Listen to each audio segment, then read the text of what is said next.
One of the things that I love to do and what this video is about right now is building your dream team during due diligence. Now, one of the things that's really tough is you sometimes don't know what kind of deal is gonna come up. When you do deals like me, I don't really focus on any particular industry. It's not a strategy where I'm buying things in a certain sector. I'm not buying things that are in a certain niche. So this year alone, I've bought deals that are in the dating niche. I've bought deals that are in the political niche. I've bought blogs. I've bought SaaS business. I've bought e-commerce business. So niches are different. Business models are different.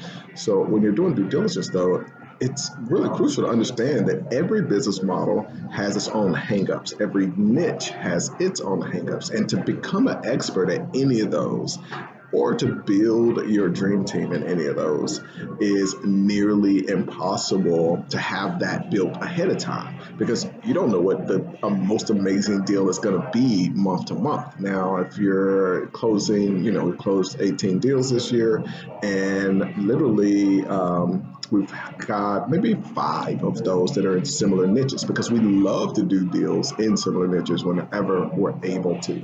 So how in the world do you build your dream team to be able to do due diligence, forecast what's happening in that industry, in that business model going forward, and then also be able to have that team help you when it comes to operating that business after you close the deal? So when it comes to uh, all of 3 of those things, the crucial thing is being able to build a dream team at the spur of the moment, being able to pull together the people that you need as you're going through the process. So let's take an example of what we did for a deal that we're in the process of closing that's in the dating industry right now.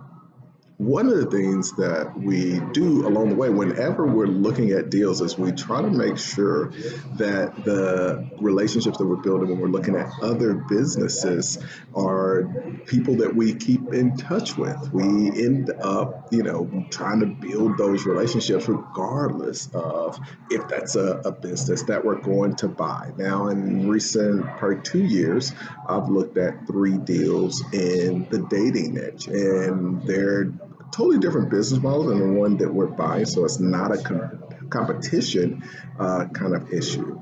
Now, we've also done deals that are in a similar business model as the one that we're buying, but at the end of the day, that those businesses aren't in the same niche. And so that's one of the tough things with your dream team. If someone isn't necessarily a mentor, you don't necessarily want to disclose everything if they're like a direct competitor, but you need them to have insights. And those are the 2 intersecting points that you want to have some insight. You want to have insight into what's going on with that business model. This is a software business, so it's a kind of a SaaS model.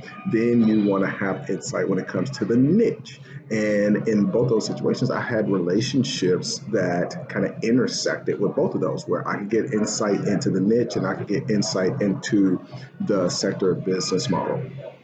Now, the really exciting thing comes because in the niche, we were able not only to get insight into the business where they gave us some really great things to look out for.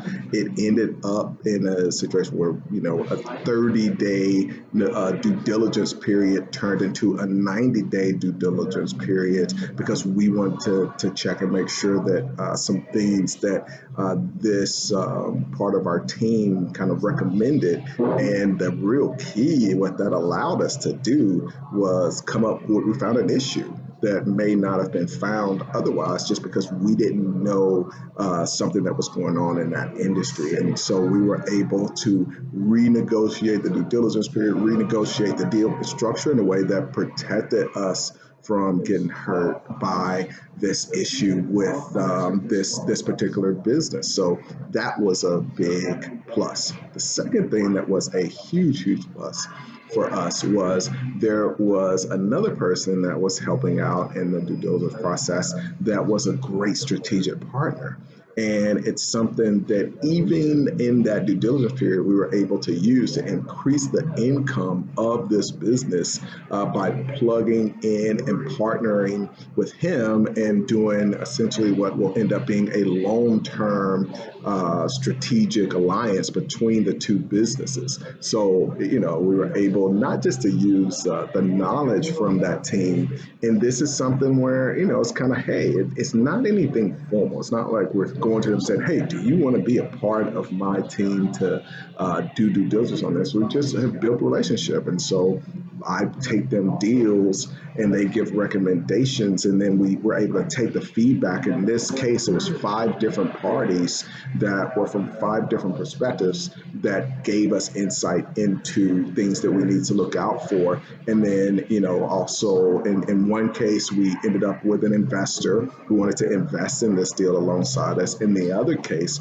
we ended up in a situation where we're able to kind of grow the business by creating a strategic alliance. So that's something to think about as a strategy to build your team when you're doing these types of deals, and you're coming to the table and you aren't an expert at the niche and you're not an expert at the business model.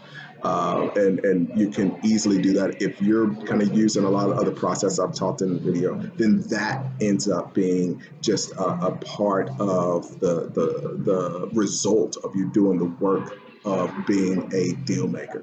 Hope this is helpful for you guys.